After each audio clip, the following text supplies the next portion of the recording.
I got this opportunity through an idea of doing a contest. I wanted to have a flower show originally as part of Sturgis Fest. And I talked to the local florist and at Votes, and Doug said, what I'd really love to do is take a derelict old house and do this floral sculpture in it or do something cool inside.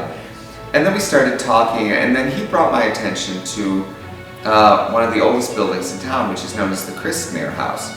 Now this house was built during the Civil War. Now it's had a lot of incarnations and like a lot of those buildings at the time period, it wasn't always treated the best. And at the time I arrived in town, it was boarded up, it was in a sad state of decay.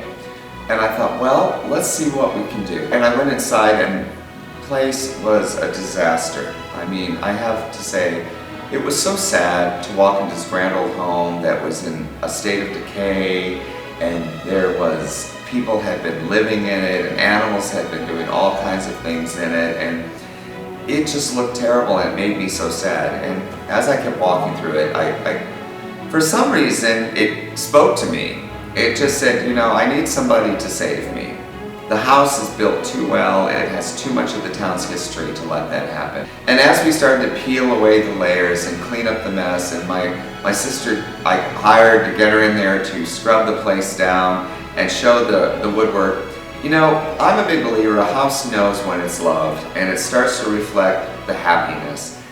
It was a very sad house when I walked into it, and now you can feel the life coming into it. I actually feel that through this week, we're going to find that person that's going to walk through this house and say, I love this, and I want to save it, and I want to do great things with it, and I want it to be a part of the community.